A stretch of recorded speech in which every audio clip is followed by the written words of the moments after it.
तो इस तरह से आपको बता दें कि भारतीय सेनाओं ने समय पर जवाबी कार्रवाई करते हुए पाकिस्तान को मुंह की खानी पड़ी है। भारत की इस जवाबी कार्रवाई में और समय रहते ही ये जवाबी कार्रवाई की गई, जिसकी वजह से एक बड़ा नुकसान होते होते रह गया है। लेकिन पाकिस्तान अपने इस कायराना हरकत की वजह से अब सख्ते में आ गया है, चूंकि उसका खामियाजा अब भुगतना होगा पाकिस्तान को।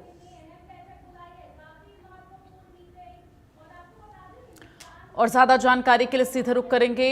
विपिन परमार, इनपुट एडिटर इस वक्त हमारे साथ लाइव जुड़ गए हैं। विपिन, जिस तरह से लगातार पाकिस्तान अब अपनी कायराना हरकतें दिखा रहा है, हालांकि उसे उसकी ही भाषा में समझाने की कोशिश जो है वो लगातार भारतीय सेना की तरफ से की जा रही, पाकिस्तान को मुंह की खानी पड़ रही है, लेकिन अब इससे पाकिस्तान कितना ज्यादा घिर जाएगा? बिल्कुल, पाकिस्तान के लिए अब रास्ता कोई नहीं बचा है। जिस तरीके से जो अटैक इनिशिएट किया गया और जिस तरीके से भारत ने पाकिस्तान के अंदर घुसकर जो आतंक की फैक्ट्रियां चल रही थी उनको निस्तनाबूद करने का काम किया गया, उससे तिलमिलाया बौखलाया हुआ पाकिस्तान अब लगातार भारतीय एयर स्पेस में ड्रोन्स और मिसाइल्स के माध्यम से अटैक्स कैरी आउट करने की कोशिश तो कर रहा है, लेकिन उसे मुंह की खानी पड़ रही है, क्योंकि जो अनमैन्ड एरियल सिस्टम है उस सिस्टम की वजह से भारतीय डिफेंस प्रणाली आकाश में ही उन तमाम ड्रोन्स को, उन तमाम मिसाइल्स को खत्म करने का काम कर रही हैं और भारतीय जमीन को ये ड्रोन्स और मिसाइल्स छू तक नहीं पा रहे। लेकिन टेंशन एस्केलेटेड है। पंजाब के कई इलाकों में कल देर रात भी ड्रोन्स जो है स्पॉट किए गए थे, जिन्हें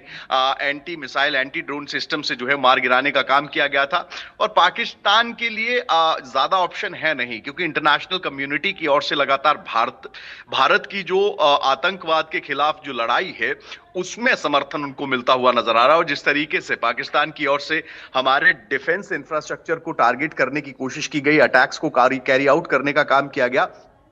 वो खुद ब खुद बताता है कि पाकिस्तान की नीयत क्या है। अब ऐसे में भारतीय सेना की ओर से तमाम सिक्योरिटी यानी कि सुरक्षा बलों की ओर से जिस तरीके से माकूल जवाब, चाहे वो जम्मू के अलग अलग इलाके हों, चाहे वो भारतीय आकाश को जो है सुरक्षित करने की बात हो, तो तमाम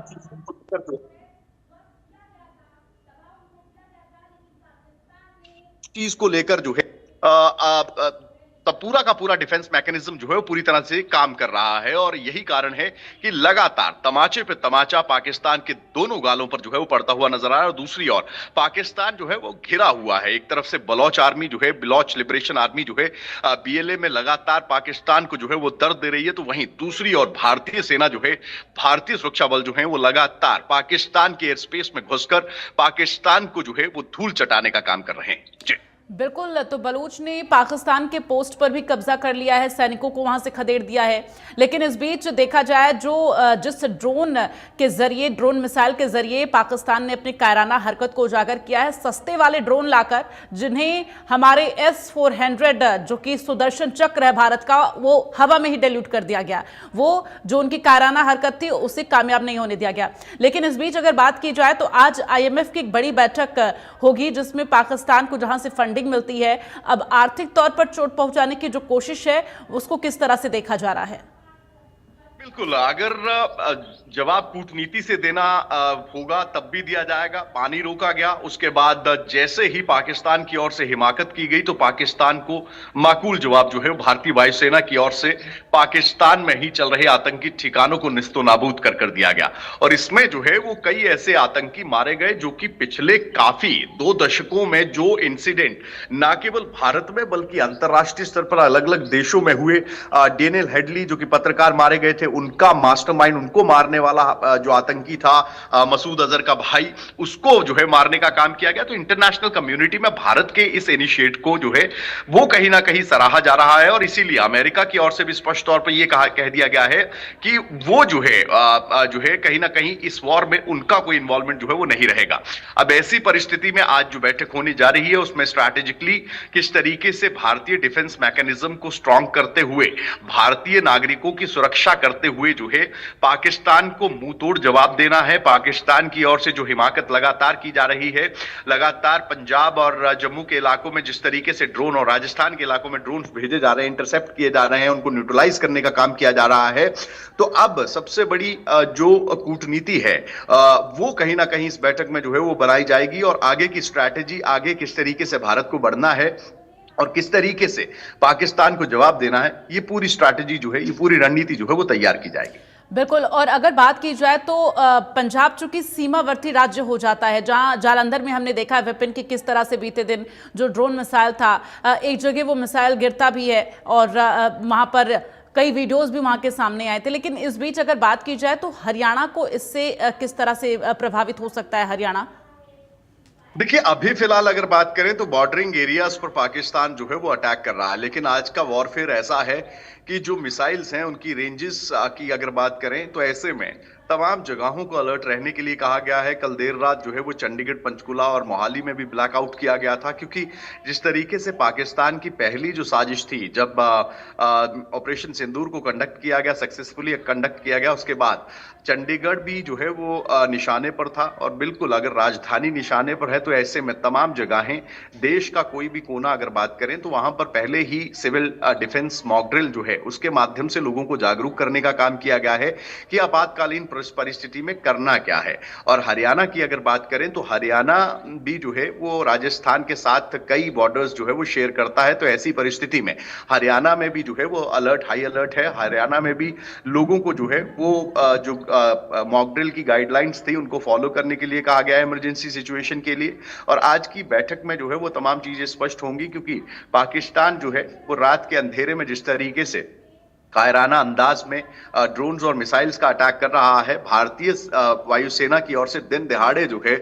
वो उनके डिफेंस मैकेनिज्म को, एयर डिफेंस मैकेनिज्म को दिन दिहाड़े जो है वो निस्तनाबूद करने का काम किया गया। तो लगातार जो प्रयास हैं वो फेल हो रहे हैं पाकिस्तान के, और मुंह पर लगातार तमाचे पर तमाचा जो है वो पाकिस्तान खाता हुआ नजर आ रहा है। जी बिल्कुल, पाकिस्तान की आदत रही है पीछे से खंजर भोंकने की। ऐसे में अगर बात की जाए, जिस तरह से अभी आपने जिक्र किया मॉकड्रिल का, यही रीजन था क्योंकि भारत इसलिए अपने आप को पूरी तरह से तैयार कर रखा था, चूंकि ये पता था कि पाकिस्तान इस तरह की कायराना हरकत करेगा, इसीलिए मॉकड्रिल की गई थी, लोगों को जागरूक किया गया था। विपिन, इस मॉकड्रिल का कितना फायदा होता हुआ नजर आ रहा है?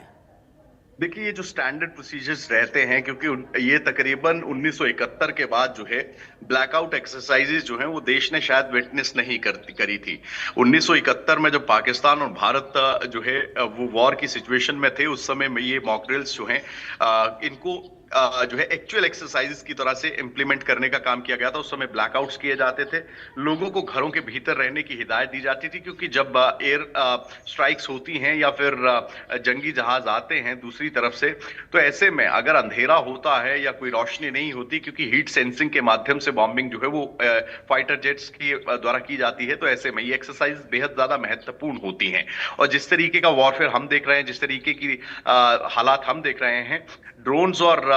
जिस तरीके से मिसाइल्स का इस्तेमाल किया जा रहा है, उसमें ये एक्सरसाइजेस जो हैं वो आपको सुरक्षित रखने में, आपके अपनों को सुरक्षित रखने में बेहद ज्यादा कारगर हैं। तो इसीलिए अगर एडमिनिस्ट्रेशन अगर आपको कहता है कि वॉलंटरली अगर लाइट्स पीछे ग्रिड से बंद नहीं हो रही हैं, तो इंडिया न्यूज हरियाणा भी अपने दर्शकों से यही गुजारिश करता है कि जब भी सायरन बजे तो आप अपने घर की लाइट्स जो है वो वॉलंटरली उनको बंद कर दें, क्योंकि परिस्थिति में, ऐसी परिस्थिति में खुद का बचाव, खुद अपनों का बचाव जो है वो इसी एक्सरसाइज से आप जो है वो कर सकते हैं। चलिए, तमाम जानकारी के लिए बहुत बहुत धन्यवाद विपिन आपका। तो इस तरह से पाकिस्तान को माकूल जवाब दिया जा रहा है। फिलहाल यहां वक्त एक छोटे से ब्रेक का है। ब्रेक के उस पार भी खबरों का सिलसिला जारी रहेगा।